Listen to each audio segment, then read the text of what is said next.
నమస్తే రావు స్టాక్స్ కార్యక్రమానికి స్వాగతం. అనలిస్ట్ ఎంజీ రావు గారు మనతో ఉన్నారు. నమస్తే ఎంజీ రావు గారు. చంద్రబాబు నాయుడు ఒక విజనరీ. చంద్రబాబు అంటేనే ఐటీ అంటేనే చంద్రబాబు అనేలా ఆయన హైటెక్ సిటీని కూడా రూపశిల్పిగా ఆయన మారిపోయిన పరిస్థితి. ఎన్నో విజయాలు సాధించారు తన 45 ఏళ్ల రాజకీయ ప్రస్థానంలో. తాజాగా ఆయన సాధించిన అతిపెద్ద విజయం ఏపీ పెట్టుబడుల చరిత్రలో సరికొత్త అధ్యాయాన్ని ఆయన లిఖించారు. ఆంధ్రప్రదేశ్లో గూగుల్ 1.36 లక్షల కోట్ల రూపాయలు పెట్టుబడి పెట్టడానికి సిద్ధమైంది. ఇప్పటికే ఒప్పందం కూడా కుదిరింది. సో అమెరికా వెలుపల గూగుల్కున్న అతిపెద్ద ఏఐ హబ్ అట ఎంజీ రావు గారు. సో భారత్లోనే కూడా అతిపెద్ద ఏఐ హబ్. సో ఈ విజయంపై మీ విశ్లేషణ ఏంటి? ఎస్ అండి, ఇప్పుడు భారతదేశంలోనే one of the biggest FDIs అని చెప్పొచ్చు అండి. ప్రపంచంలోనే అతిపెద్ద పెట్టుబడి కూడా ఇది. ఎందుకంటే $15 బిలియన్ 15 బిలియన్ అంటే ఇప్పుడు మార్కం విలువ డాలరు రూపాయి మార్కం విలువలు చూస్తే మీరు చెప్పినట్టు 1.36 lakh crore అండి. ఒడిశాలో ఒక సౌత్ కొరియా ఇండస్ట్రీ ఒక $10 బిలియన్ పెట్టుబడి పెట్టింది. ఇప్పటివరకు అది అతిపెద్దది. దాన్ని అధిగమించి వైజాగ్ సిటీకి అంటే బెంగళూరు, చెన్నై, ఈ నోయిడా, మహారాష్ట్ర, ముంబై ఈ సిటీలన్నిటిని అధిగమించి వైజాగ్ సిటీకి ఎక్కడో మారుమూల ఉంది. ఇప్పుడు దాకా మారుమూల అనమాట వైజాగ్. దాని కెపాసిటీ ఎంత ఉందో బయటికి తెలియదు, హనుమంతుడి శక్తిలాగా. అలాంటి వైజాగ్ సిటీకి ఈరోజు $1.15 బిలియన్ ఇన్వెస్ట్మెంట్ రావడం. అది కూడా ఏంటంటే ఇండస్ట్రీ 4.0 అంటే industrial revolution, 4th industrial revolution is going on అండి. నాలుగవ ఇండస్ట్రియల్ రెవల్యూషన్లోకి ఇప్పుడు ఆ పెట్టుబడి రావడం అనేది, అంటే ఐటీ అనేది 3వ తరం, ఇప్పుడు 4వ తరం అనేది కృత్రిమ మేధ. ఇందులోకి ఇన్వెస్ట్మెంట్ వస్తుంది అంటే నెక్స్ట్ జెన్ ఇన్వెస్ట్మెంట్ అని చెప్పొచ్చు. అంటే investment $15 billion largest FDI in Indian history investment LPG history అని చెప్తారు. కానీ ఇది 4th ఇండస్ట్రియల్ రెవల్యూషన్లోకి వస్తుంది. అది కృత్రిమ మేధలోకి వస్తుందంటే అది నెక్స్ట్ జెన్ అనమాట. అంటే వచ్చే దశాబ్దాలు వైజాగ్ ఈ ఇండియానే కాదండి, సౌత్ ఈస్ట్ ఏషియానే కాదు, సౌత్ ఏషియానే కాదు, ప్రపంచాన్ని ఏలబోతుంది డేటా సెంటర్లో అని చెప్పొచ్చు. ఈ ఇన్వెస్ట్మెంట్కి చెప్పవలసి వస్తే $115 బిలియన్ ఇన్వెస్ట్మెంట్ వైజాగ్లోకి వస్తుంది. ఇది గూగుల్ తీసుకొస్తుంది. ఇది ముఖ్యంగా డేటా సెంటర్ అంటారు. అంటే మనం ఈ మొబైల్ అనేది, గూగుల్ సెర్చ్ అనేది, యూట్యూబ్కి సంబంధించినట్లు డేటాని స్టోరేజ్ చేస్తారన్నమాట. ఈ డేటా స్టోరేజ్ అనేది అంతకుముందు థర్డ్ ఐటీలో ఉండేదన్నమాట, నార్మల్ చిప్లో. కాబట్టి ఇప్పుడు ఏఐ బేస్డ్ డేటా సెంటర్ అంటారన్నమాట. AI based data center. ఇది ఓన్లీ డేటా సెంటర్ ఒకటే కాదండి. దీంట్లో ఇన్వెస్ట్మెంట్ ఏంటంటే ఈ వచ్చే 2036 నుంచి 2026 నుంచి 2030 వచ్చే 4-5 సంవత్సరాల్లో ఈ టోటల్ ఇన్వెస్ట్మెంట్ పెడతారు. టోటల్ ఇన్ఫ్రాస్ట్రక్చర్ డెవలప్ అవుతుంది. ఈ ఇన్ఫ్రాస్ట్రక్చర్, ఈ మౌలిక సదుపాయాల్లో భాగంగా వైజాగ్లో ఏం పెట్టుబడి పెట్టబోతున్నారు, ఏమేమి డెవలప్ చేస్తున్నారంటే ఈ డేటా సెంటర్ స్టోరేజ్ పెడతారు. గూగుల్కి సంబంధించి యూట్యూబ్, గూగుల్ సెర్చ్ ఇంజిన్ అనేది, ఇంకా గూగుల్ అదర్ ప్రొడక్ట్స్కి సంబంధించిన డేటా స్టోరేజ్ ఇండియాలోనే స్టోరేజ్ అవుతుంది. ప్రపంచంలో 200 దేశాలకి గూగుల్ సర్వీసెస్ ఉంటాయి అన్నమాట. గూగుల్ కస్టమర్స్ 200 దేశాలు. అంటే ఈ అమెరికా బయట దీన్ని పెడుతున్నారంటే ఈ ఏషియన్ కంట్రీస్కి ఎక్కువగా ఉపయోగపడుతుంది. ఆఫ్రికన్ కంట్రీస్ కూడా ఇక్కడే డేటా స్టోరేజ్ చేస్తారు. ముఖ్యంగా ఇండియాకి సంబంధించి ఇది చాలా ప్రాముఖ్యత సంతరించుకుంది. ఎందుకంటే మన డేటా మన దగ్గరే ఉంటుందన్నమాట. విదేశాలకు వెళ్ళి డేటా సెంటర్ రాదు. కాబట్టి డేటా సావరిన్ అంటారన్నమాట. మన సార్వభౌమత్వం మనకి పెంపొందించబడుతుంది. ఒక అద్భుతమైన పెట్టుబడి. దీంట్లో భాగంగా ఏంటంటే క్లీన్ ఎనర్జీ, సోలార్ అని, రెన్యూవబుల్ ఎనర్జీ అంటే పునరుత్పాదక ఇంధన వనరుల అభివృద్ధి కూడా దీంట్లో బాగా ఉంటుంది. ఇంకొకటి ఏంటంటే ఈ డేటా సెంటర్ అభివృద్ధి చేస్తే ఒక ప్రాబ్లం ఉంటుందండి. డేటా సెంటర్ అంటే హైయెస్ట్ పవర్ కన్జంప్షన్ అనమాట. ఇప్పుడు వైజాగ్ ఏరియాలో థర్మల్ పవర్ ఉంటుంది, హైడ్రో ఎలక్ట్రిసిటీ తక్కువగా ఉంటుంది. కాబట్టి అక్కడ చాలా ప్రాబ్లం. కాబట్టి రెన్యూవబుల్ ఎనర్జీ డెవలప్మెంట్ కూడా ఇందులో ఒక భాగం అవుతుంది. అది చాలా ముఖ్యం. అందుకని అదానీ పవర్ అని, అదానీ అంటే పవరు ఇట్లు ఉన్నారు కాబట్టి పోర్టీ డెవలప్మెంట్లో అదానీ కనెక్ట్స్ అని అక్కడ వాళ్ళు కూడా ఇన్వాల్వ్ అవుతున్నారు. అదేవిధంగా ఎయిర్టెల్ ఇన్వాల్వ్ అవుతుంది. కాబట్టి క్లీన్ ఎనర్జీ అని ఒకటి ఉంది. తర్వాత అండర్ సీ కేబుల్ అనేది ఒకటి డెవలప్ చేస్తారు. అండర్ సీ అనేది కూడా ఒకటి డెవలప్ అవుతుంది అండర్ గ్రౌండ్లో. సో ఈ ఇన్ఫ్రా అనేది ఆల్ అవుట్ ఇన్ఫర్మేషన్, ఒక డేటా సెంటర్ సస్టైనబుల్ అవ్వడానికి, క్లైమేట్ చేంజ్ అనుకూలంగా ఉండడానికి ఇవన్నీ డెవలప్ చేస్తున్నారు. కాబట్టి అంతర్జాతీయంగా international one of the biggest data center hub అవ్వబోతుంది. అందువల్ల ఏంటంటే నెక్స్ట్ ఏంటి, ఇప్పుడు వైజాగ్లో ఒక పెద్ద పెట్టుబడి, ఇప్పుడు చూడండి 1999లో బిల్ గేట్స్ హైదరాబాద్ని తీసుకొచ్చి చంద్రబాబు నాయుడు గారు ఇక్కడ హైటెక్ సిటీ ఒక్కటి పెట్టేటప్పటికే ఏమైందండి, దాని వెనకాల ఇప్పుడు 1500 ఐటీ కంపెనీస్తో ఒక ఐటీ హబ్గా హైదరాబాద్ మారిపోయింది. ప్రపంచంలోనే ఇప్పుడు ఇండియాలోనే రెండవ అతిపెద్ద ఐటీ ఎక్స్పోర్ట్ చేయగలుగుతుంది హైదరాబాద్, చంద్రబాబు నాయుడు గారు అన్నట్టు. కాబట్టి ఇప్పుడు వైజాగ్ డేటా సెంటర్ 4.0 ఇండస్ట్రియల్ రెవల్యూషన్కి సంబంధించిన డేటా సెంటర్ వస్తుంది అంటే దాని వెనకాల క్యూలు కడతాయండి. 4th ఇండస్ట్రియల్ రెవల్యూషన్ సంబంధించి, కృత్రిమ మేధకు సంబంధించి, 4th ఇండస్ట్రియల్ వలన ఈ ఇంటర్నెట్ ఆఫ్ థింగ్స్ నుంచి వీటన్నిటికి సంబంధించిన ఫార్మాస్యూటికల్స్, నెక్స్ట్ చిప్ మేకింగ్ అన్నీ వైజాగ్కి క్యూ కడతాయి అన్నమాట. ఈ డేటా సెంటర్ అక్కడ ఉంది కాబట్టి. సో ఇది వన్ ఆఫ్ ది దీన్ని ఏమంటారంటే ఒక స్టెప్పింగ్ స్టోన్, మొదటి మెట్టే. కానీ ఇక్కడ ఒక ఎంట్రోపీ క్రియేట్ చేస్తుంది అన్నమాట. బిజినెస్ ఎకో సిస్టమ్ని డెవలప్ చేస్తుంది. ఒక అద్భుతమైన ఫస్ట్ ఈరోజు అతిపెద్ద డేటా సెంటర్ ఒకటి రావడం, అతిపెద్ద పెట్టుబడి రావడం అంటే అంతర్జాతీయంగా ఈరోజు అన్నింటిలో పబ్లిసిటీ అవుతుంది. గుర్తుపెట్టుకోవాలి, ఈరోజు అంతర్జాతీయంగా అన్ని కంపెనీలు, ఎందుకంటే ఈ గూగుల్ అనేది, మైక్రోసాఫ్ట్ ఇవన్నీ one of the biggest companies of the world అండి. టెక్నాలజీ డ్రివెన్ కంపెనీస్ అనమాట, ఫ్యూచర్ జనరేషన్. అటువంటి టెక్నాలజికల్ కంపెనీయే హెవీ వెయిట్ ఇక్కడికి వస్తుంది అంటే సుందర్ పిచ్చై ఆధ్వర్యంలో గూగుల్ కంపెనీ ఇంకా తిరుగులేదనమాట. అంతర్జాతీయంగా అన్ని కంపెనీలు ఒకసారి వైజాగ్ వైపు చూస్తాయి అనమాట. సో దీన్ని వైజాగ్ని ప్రపంచ పటంలో ఐటీ మ్యాప్లోకి 4.0 ఇండస్ట్రియల్ రెవల్యూషన్ దట్టు ఈ కృత్రిమ మేధలోకి వెళ్ళిపోయిందనమాట Vizag. So one of the biggest investment అనేది ఇట్స్ ప్రైడ్ ఆఫ్ ఏపీ అండి, ప్రైడ్ ఆఫ్ ఇండియా కూడా. అదానీ గారు అన్నట్టు it's a pride of India. Next future జనరేషన్కి ఇది నిజంగా this credit goes to the present administration of the AP. ఎందుకంటే అంత అక్కడ ఉన్న తమిళనాడు వీటిని కొట్టి తీసుకురావడం ఏంటి investment, that is not at all easy అండి. రైట్. ఇండియాలో ఐటీ అంటే మనకు అందరికీ గుర్తొచ్చేది పేరు ముందుగా బెంగళూరు, ఆ తర్వాత హైదరాబాద్, ఆ తర్వాత చెన్నై, పూణే, నోయిడా. ఇప్పుడు విశాఖ కూడా మరో హబ్గా మారబోతోందా? ఎస్ అండి. ఇప్పటివరకు ఇండియాలో ఐటీ మ్యాప్ అని చూడగానే మనకు ఏం గుర్తొస్తుంది, Bengaluru, silicon valley of the eastern hemisphere అని పిలుస్తాం అనమాట. ఏదో కాలిఫోర్నియాలో శాన్ ఫ్రాన్సిస్కో సిటీలో ఉన్న సిలికాన్ వ్యాలీ మరో రూపంగా బెంగళూరు ఉంటుందన్నమాట. ఐటీ అనగానే బెంగళూరు గుర్తొస్తుంది, బెంగళూరు ఐటీ గుర్తొస్తుంది. తర్వాత హైదరాబాద్, తర్వాత చెన్నై గుర్తొస్తుంది, తర్వాత నోయిడా, తర్వాత పూణే, తర్వాత కోల్కతా. ఇలాగా ఐటీ సిటీలు ఒక డజన్ సిటీల వరకే గుర్తొస్తాయి. ఇప్పటివరకే వైజాగ్ అనేది ఆంధ్రప్రదేశ్ ఏంటంటే ఐటీలో ఏమీ లేదు. హైదరాబాద్ను కోల్పోయిన తర్వాత 2014లో తెలంగాణను కోల్పోయిన తర్వాత ఇంకా హైదరాబాద్ వెళ్ళిపోయిన తర్వాత ఇంకా ప్రస్తుత ఆంధ్రప్రదేశ్ ఏమీ లేదు. కానీ ఐటీ నిపుణులు ఎక్కువ ఉంటారు. ఇప్పుడు వైజాగ్కి డేటా సెంటర్ రావడం, అది కూడా ఏంటి, అక్కడ తమిళనాడులో స్టాలిన్ చాలా ప్రయత్నం చేస్తే ఆయన్ని కాదని ఇక్కడికి వస్తుంది. తర్వాత బెంగళూరు అంటే ప్రతి ఇన్వెస్ట్మెంట్ ఐటీ అంటే ఫస్ట్ బెంగళూరు చూసేస్తారు, ఎందుకంటే అక్కడ ఎక్కువ సిస్టమ్ అంతా ఉంది. దాన్ని కాదని ఇప్పుడు ఈ హ్యూజ్ ఇన్వెస్ట్మెంట్ గూగుల్ వైజాగ్లో పెడుతుంది. దట్టు హైదరాబాద్ కాంపిటీషన్ అంటే అది మామూలుగా ఉండదు. ఇంటర్నేషనల్ బిజినెస్ డిస్టిక్ అని, ఐటీ బిజినెస్ డిస్టిక్, అక్కడ ఒక ఎకో సిస్టమ్ ఉందన్నమాట. ఐటీ ఎకో సిస్టమ్, నిపుణులందరూ అక్కడ ఉన్నారు, విద్యా వ్యవస్థ డెవలప్. దాన్ని కూడా కాదని వైజాగ్ని చూస్తుంది గూగుల్, గుర్తుపెట్టుకోవాలి. తర్వాత పూణే, మహారాష్ట్ర నుంచి చాలా కాంపిటీషన్ ఉంది, ముంబై, పూణే, దాన్ని కూడా కాదని చెప్పారు. కోల్కతా కాదన్నారు, నోయిడా కాదన్నారు.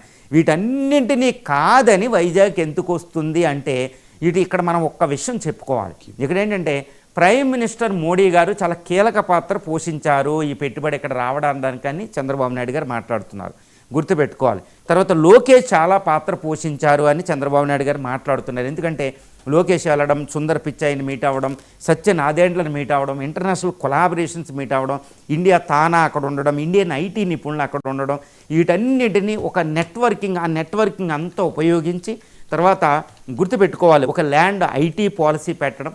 ఆల్రెడీ చంద్రబాబు నాయుడు గారికి ఒక పెద్ద బ్రాండింగ్ ఒకటి ఉందన్నమాట, ఇంటర్నేషనల్లో ఒకటి ఉంటుంది. 1999లో అప్పుడు గ్లోబలైజేషన్ అయిన తర్వాత ఇండియాలో పివి, మన్మోహన్, ఎల్పిజి మొదలైన తర్వాత మనకు ఒకటి ఉంటుందన్నమాట. అదేంటో తెలుసండి, ఇండియాలో ఐటీ ఛాంపియన్స్ అంటారు, ఆర్థిక సంస్కరణల ఛాంపియన్స్ అని పిలుస్తారన్నమాట. అందులో చంద్రబాబు నాయుడు గారు ఒక్కళ్ళు అనమాట.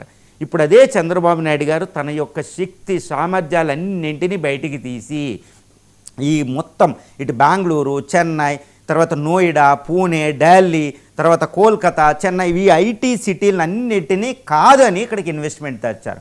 మీరందరూ ఒకటి అడుగుతారన్నమాట, ఓన్లీ ఇండియాలో ఈ తమిళనాడు, కర్ణాటక ఈ స్టేట్లనే కాదండి, అంతర్జాతీయంగా ఈ గూగుల్ పెట్టుబడిని సంపాదించుకోవడానికి అటు ఇజ్రాయెల్ ప్రయత్నం చేసింది, యూరోపియన్ కంట్రీస్ ప్రయత్నం చేశాయి, ఇంకా సౌత్ ఈస్ట్ ఏషియన్ నేషన్స్లో వియత్నాం ప్రయత్నం చేసింది. వియత్నాం అనేది ఐటీలో ముందుకు దూసుకుపోతుంది అనమాట గ్రోత్లన్నింటిలో. అక్కడ చైనా పోటీ పడింది, జపాన్ పోటీ పడింది, సౌత్ కొరియా పోటీ పడింది. అంటే ఏంటి, south Korea, Singapore, Vietnam, Japan, China లాంటి దేశాలను కూడా కాదని ఈ పెట్టుబడిని వైజాగ్ తేయడం వెనకాల ప్రైమ్ మినిస్టర్ మోడీ గారు, చంద్రబాబు నాయుడు గారు కృషి, లోకేష్ గారు కృషి చాలా విశిష్టంగా ఉందని తెలుపుతుంది. ఇది నార్మల్ కాదండి. $15 బిలియన్ ఇన్వెస్ట్మెంట్ అంటే దట్టు వైజాగ్ని తీసుకెళ్ళి ఇంటర్నేషనల్ మ్యాప్లో, ఇంటర్నేషనల్ ఐటీ హబ్లో, దట్టు ఇండస్ట్రీ 4.0లో ఐటీ మ్యాప్ అనేది ఒక మ్యాప్ వస్తే ఆ మ్యాప్లోకి వైజాగ్ సిటీని ఒకేసారి క్వాంటమ్ జంప్ అని పిలుస్తామన్నమాట. ఒక బిగ్ లీప్ ఫార్వర్డ్ అనే పదం ఉపయోగిస్తారు ఇంగ్లీష్లో. అందులోకి ఒకేసారి మెటీరియాటిక్ రైజ్ అనమాట. వైజాగ్ ఒకేసారి అంతర్జాతీయ ప్రాముఖ్యతలోకి వెళ్ళిపోయి 4.0 ఇండస్ట్రియల్ రెవల్యూషన్కి వెళ్ళిపోయింది. It is one of the biggest achievement of the AP government present administration and it is one of the biggest achievement of the Modi government అండి. It's not a normal jump అండి. Indian economic రిఫార్మ్స్ని ఎక్కడికో తీసుకెళ్ళి China, Vietnam లాంటి IT హబ్బల్నే మనం కొట్టి ముందుకు వచ్చేసాం. రైట్. గూగుల్ పెట్టుబడి పెట్టడం అంటే చిన్న విషయం కాదు, అందులోనూ 136,000 కోట్ల పెట్టుబడులు. సో వైజాగ్నే గూగుల్ ఎందుకు ఎంచుకుంది అంటే ఏం చెప్తారు? ఎస్ అండి, ఇప్పుడు ప్రధానమైన విషయం ఏంటంటే వైజాగ్, విశాఖపట్నం, వాల్టేర్ అనే పేర్లతో మనం పిలుస్తున్నాం. ఇక్కడ వైజాగ్నే గూగుల్ ఎందుకు ఎంచుకుంది, ఎప్పుడు కూడా ఒకటి గుర్తుపెట్టుకోవాలి. ఇంటర్నేషనల్ మల్టీనేషనల్ కంపెనీస్ ఉంటాయి, బహుళజాతి కంపెనీలు ఏంటంటే వాళ్ళు జనరేషన్ హెడ్ థింక్ చేస్తూ ఉంటారన్నమాట. ఇప్పుడు గూగుల్ అనే కంపెనీ కానీ, మైక్రోసాఫ్ట్ కానీ, ఓపెన్ ఏఐ ఈ కంపెనీలు ఏంటంటే నెక్స్ట్ జన్, ఇప్పుడు ఎలాన్ మస్క్ ఎక్స్ అని ఈ కంపెనీలన్నీ చూడాలన్నమాట. వాళ్ళు మామూలు థింకింగ్ ఉండదండి. వైజాగ్నే ఎందుకు ఇంటర్నేషనల్లో వైజాగ్నే ఎందుకు చూస్ చేశారు? ఇప్పుడు నేను ఇందాక చెప్పినట్టు Vietnam, China, south Korea, Japan, Singapore, European countries, Israel ఐటీలో సూపర్ ఉంటుందండి. అది అక్కడ కూడా గూగుల్ సెంటర్ ఉంటాయి. వాటన్నింటినీ కాదని, ఇప్పుడు అమెరికా శాన్ ఫ్రాన్సిస్కోని కాదని వైజాగ్ని ఎందుకు చూస్ చేసుకుంది? ఇది ప్రధానమైన విషయం. ఏం బలం ఉంది వైజాగ్లో? ఈ బలాన్ని ఆంధ్రప్రదేశ్ ప్రభుత్వం ఎంత చక్కగా దానికి తీసుకెళ్ళగలిగింది అనేది కూడా ఇంపార్టెంట్. మన కెపాసిటీ ఉండడం కాదు, దాన్ని ఎక్స్పోజ్ చేసుకోవడం కూడా ఇక్కడ ఇంపార్టెన్సే. బ్రాండింగ్ ఇమేజ్ ఇచ్చుకోవడం ఎందుకు వచ్చింది, చాలా సీక్రెట్గా చేశారు ఇప్పుడు వరకు ఈ ఇన్వెస్ట్మెంట్. లోకేష్ గారు అంటున్నారు ఏదో పెద్ద ఇన్వెస్ట్మెంట్ రాబోతుందని కొన్ని నెలల క్రితం ఆయన చెప్పారు, మనం న్యూస్ పేపర్లో చూసుంటాం. ఇప్పుడు ఇది నిజమైంది. ఎందుకు వైజాగ్ని చూస్ చేసుకున్నారంటే వైజాగ్ సిగ్నిఫికెన్స్ మనం ఇక్కడ చెప్పాలి. ఈ వైజాగ్ సిగ్నిఫికెన్స్ ఇప్పుడు నేను చెప్పబోయేది అంతర్జాతీయంగా కంపేర్ చేసండి. ప్రపంచ దేశాల్లో ఉన్న గొప్ప గొప్ప సిటీలు కంపేర్ చేసి, ఇక్కడ ఇండియాలో ఉన్న గొప్ప ఐటీ సిటీలను కంపేర్ చేసి నేను చెప్తున్నాను అనమాట. ఈ వైజాగ్ అనేది 23 లక్షల నుంచి 25 లక్షల జనాభా కలిగి ఉంటుంది, మీడియం పాపులేషన్. తర్వాత వైజాగ్ జీడిపి ఏంటంటే ఇండియాలోనే 10th వెల్దియెస్ట్ సిటీ. గుర్తుపెట్టుకోవాలి, 10th వెల్దియెస్ట్ అంటే సుమారు దాని జీడిపి $50 బిలియన్ ఉంటుందండి. 48.5 నుంచి $50 బిలియన్ దాని యొక్క కెపాసిటీ అండి, ఇన్కమ్. అంటే ప్రస్తుతం ఆంధ్రప్రదేశ్ ఉన్న $220 బిలియన్ మొత్తం ఆంధ్రప్రదేశ్ జీడిపి అంటే దాంట్లో 1/4 జీడిపి కేవలం వైజాగ్ సిటీలో ఉంటుంది. వైజాగ్ ఏంటంటే మల్టీ ఫేసెటెడ్ డెవలప్మెంట్ ఉంటుంది. వైజాగ్ని మనం తక్కువగా అంచనా వేస్తాం హైదరాబాద్ వీటంతా కంపేర్ చేసి, కానీ ఎక్కువ మాస్ పాపులేషన్ తక్కువ ఉంటారు, మధ్యతరగతి తర్వాత ఎగువ తరగతి ఉంటారు కాబట్టి అక్కడికి ఎక్కువ ఉండదు. అక్కడ ఏంటంటే ఇప్పుడు మల్టీ ఫేసెటెడ్ అంటే ఆర్థికంగా చాలా సిగ్నిఫికెన్స్ ఉంటుందండి. $50 billion 10th wealthiest city of India అండి అది. అక్కడ ఏముంటుందంటే పోర్ట్ సిటీ, ఇండియాలోనే 4th బిజియెస్ట్ సిటీ అండి అది. 82 మిలియన్ టన్స్ను ఎక్స్పోర్ట్ చేస్తూ ఉంటుందన్నమాట. అక్కడ ఐరన్ ఓరు, ఈ ఆయిల్ అనేది, ఇవి స్టీల్ అనేది ఎక్కువ ఎక్స్పోర్ట్ చేస్తూ ఉంటుందన్నమాట, అగ్రికల్చర్ గూడ్స్ అనేది. 4th largest port, one of the busiest port of the world అండి వైజాగ్. తర్వాత ఈస్టర్న్ నేవల్ కమాండ్ ఉంటుంది. తర్వాత ఈస్టర్న్లో నేవీ హెడ్ క్వార్టర్ అక్కడ వైజాగ్లో ఉంటుంది. అక్కడ తర్వాత షిప్ బిల్డింగ్ ఇండస్ట్రీ ఉంది, ఆయిల్ రిఫైనరీస్ ఉంది, హెచ్పిసిఎల్, బీపీసీఎల్ లాంటి ఆయిల్ రిఫైనరీస్ అక్కడ ఉన్నాయి. తర్వాత స్టీల్ సిటీ, అది 3 మిలియన్ టన్స్ ప్రొడ్యూస్ అవుతుంది వైజాగ్ స్టీల్. ఏదో ప్రైవేటైజేషన్ దాన్ని తక్కువగా అంచనా వేయకూడదు. One of the biggest steel city of the India అండి అది. స్టీల్ ప్రొడ్యూస్ అవుతుంది. ఇంకా మైనింగ్ కంపెనీస్ ఉన్నాయి. దీంతోపాటు టూరిజం ఒకటి ఉంది. తర్వాత ఎడ్యుకేషనల్ హబ్ అండి వైజాగ్ అనేది ఒక educational hub. One of the oldest university in India ఉంది అక్కడ, ఆంధ్ర యూనివర్సిటీ. ఇంకా గీతంస్ అని ఇప్పుడు అన్నీ వచ్చేసినాయి. So education hub, educated persons ఉంటారు. ఇన్వెస్ట్మెంట్ హబ్, ఒక గ్లోబల్ టౌన్ అనమాట. ఇంత బ్యూటిఫుల్ టౌన్ అంటే ఫ్యూచర్లో ఇది ఎలా అభివృద్ధి చెందబోతుంది, ఎందుకు వైజాగ్ ఒక్కదాన్నే సెలెక్ట్ చేశారు అంటే ఇక్కడ ఒక విషయం చెప్తాను. అక్కడ వైజాగ్ ఇప్పుడు చెన్నై, బెంగళూరు, హైదరాబాద్, నోయిడా, పూణే, ఢిల్లీ ఈ సిటీలు ఏంటంటే కంజెషన్ వస్తుంది, ట్రాఫిక్ జామ్స్ ఉన్నాయి, పొల్యూషన్ ఎక్కువ ఉండదు, వాటర్ స్కేర్ సిటీ ఉంది. ఇప్పుడు వైజాగ్ అయితే వాటర్ స్కేర్ సిటీలో ఫస్ట్ ఉంటుంది. వైజాగ్ అనేది వాటర్లో ఎక్కువ స్కేర్ సిటీ ఉన్న టౌన్ ఇండియాలోనే. కానీ ఇప్పుడు పోలవరం డ్యామ్ కట్టి 80 TMCs వాటర్ అక్కడికి ట్రాన్స్ఫర్ చేయాలి. సో వాటర్ ప్రాబ్లం ఉండదు వైజాగ్లో, అదొకటి. తర్వాత ఎడ్యుకేటెడ్, ట్రాఫిక్ జామ్ చూస్తే మిగిలిన నేను చెప్పిన ఇండియాలో సిటీ, వరల్డ్లో ఏ సిటీతో చూసినా ట్రాఫిక్ ఈ విషయాల్లో మంచి అద్భుతంగా ఉంటుంది. సీ కోస్ట్ అనేది ఒకటి ఉంటుంది. తర్వాత సౌత్ ఈస్ట్ ఏషియన్ నేషన్స్కి, అంటే ఏషియన్ నేషన్స్ ఉంటాయండి 10 నేషన్స్ అక్కడ, ఫిలిప్పైన్స్ అని, Indonesia, Malaysia, Vietnam, Cambodia, Laos, ఈ బ్రునాయ్, ఈ సౌత్ ఈస్ట్ ఏషియన్, సింగపూర్, ఈ సిటీ, ఈ కంట్రీలన్నిటికీ గేట్ వే గుర్తుపెట్టుకోవాలి, అది బే ఆఫ్ బెంగాల్లో. So gateway of the ఏషియాగా అది ఇప్పుడు డెవలప్ అవుతుంది. ఇప్పుడు ముంబైని గేట్ వే ఆఫ్ ఇండియా అంటారు, సో సింగపూర్ని gateway of the Asia అంటారు.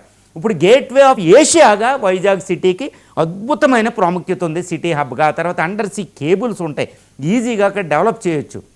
తర్వాత ఈ పోలవరం హైడ్రో ఎలక్ట్రిసిటీ ప్రాబ్లం అక్కడ ఉండదు.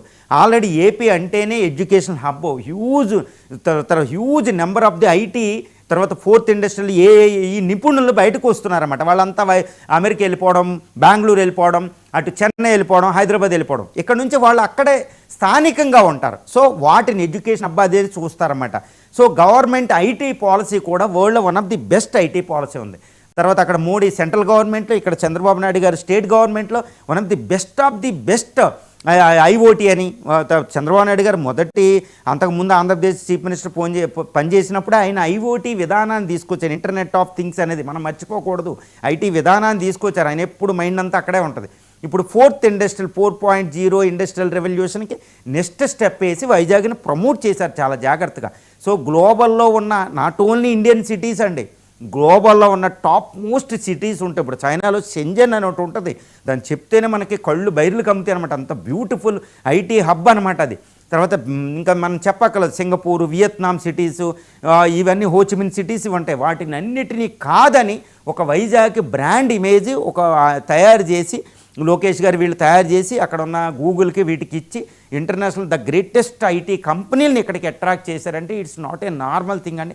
One of the biggest achievement. నేను అయితే మాటల్లో కూడా చెప్పలేని ఈ అచీవ్మెంట్ని. ఇది ఏది అనేది రాజకీయాలకు అతీతంగా చూస్తే one of the biggest achievement of the Indian political ల్యాండ్స్కేప్లోనే బిగ్గెస్ట్ అచీవ్మెంట్ అవబోతుంది ఇది. సో ఆంధ్రప్రదేశ్లో సిబిఎన్ ఆధ్వర్యంలో తెలంగాణ, అలాగే తమిళనాడు, కర్ణాటక ఈ 3 రాష్ట్రాలని ఆంధ్రప్రదేశ్ దాటిపోతుందా ఐటీలో? ఎస్ అండి. ఇప్పుడు ఐటీలో చూస్తే ఇప్పుడు ఆంధ్రప్రదేశ్ అంతర్జాతీయంగా ఇండియా నుంచి ఐటీ ఎక్స్పోర్ట్స్ మనకేంటంటే సుమారు 3 లక్షల కోట్ల వరకే జరుగుతూ ఉంటుంది. మన గ్రోత్ రేట్ కూడా చాలా ఎక్కువగా ఉంటుంది. ఇప్పుడు ఐటీ ఎక్స్పోర్ట్స్లో చూస్తే మొట్టమొదటి ప్లేస్ బెంగళూరు, కర్ణాటక ఉంటుంది. 2వ స్థానం తెలంగాణకు ఉంటుంది. తర్వాత మహారాష్ట్ర, ఈ పూణే అయ్యి ఉండడం వల్ల, తర్వాత ఢిల్లీ ఉంటుంది, తర్వాత కోల్కతా ఉంటుంది. కానీ ఆంధ్రప్రదేశ్ ఐటీ ఎక్స్పోర్ట్లో చూస్తే టాప్ 10 ప్లేస్లో కూడా కనపడదు, చాలా తక్కువ, 0.05% ఉంటుంది అనమాట, 1% కూడా లేదు ఐటీ ఎక్స్పోర్ట్స్లో. మరి ఇలాంటి స్థానంలో అంటే ఒకప్పుడు ఐటీలో ప్రముఖ పాత్ర పోషించిన చంద్రబాబు నాయుడు గారు ఇప్పుడు చూడండి 1999లో ఇప్పుడు బిల్ గేట్స్ని తీసుకొచ్చి 1999లో మొట్టమొదటిగా ఒక హైటెక్ సిటీ కట్టారు. ఈ హైటెక్ సిటీ కట్టి గుర్తుపెట్టుకోవాలి, ఈ హైటెక్ సిటీ కట్టి తర్వాత ఇంటర్నేషనల్ స్టేడియం ఒకటి డెవలప్ చేసి రాజీవ్ గాంధీ ఇంటర్నేషనల్ ఎయిర్పోర్ట్ కట్టిన తర్వాత ఈ హైటెక్ సిటీతో one of the biggest eco system develop అయ్యి ఐటీ కంపెనీలు 1500 ఐటీ కంపెనీలు వచ్చినాయి. సుమారు 6 లక్షల నుంచి 7 లక్షల మంది ఐటీ ఎంప్లాయీస్ ఇప్పుడు హైదరాబాద్లో ఉన్నారు. ఇక్కడ నుంచి అమీర్పాడ్ అని ఇక్కడ ట్రైనింగ్ అప్ అయ్యి ఇంటర్నేషనల్ H1B వీసాస్ అని యుఎస్ సిటిజన్షిప్ పొంది యుఎస్ నిండా మన ఐటీ నిపుణులు ఎక్కువ పంపింది ఆంధ్రప్రదేశ్ ఒకటి ఉంటుంది, గుజరాత్, చెన్నై, ఈ మహారాష్ట్ర తర్వాత ఇలా ఒక ఎకో సిస్టమ్ డెవలప్ చేసింది చంద్రబాబు నాయుడు. ఇప్పుడు ఆయన దృష్టి ఏంటంటే next gen IT, next gen అంటే 4.0 ఇండస్ట్రియల్ రెవల్యూషన్ మీద నెక్స్ట్ పెట్టి ఇప్పుడు వైజాగ్ ఆయన పెడుతున్నారు.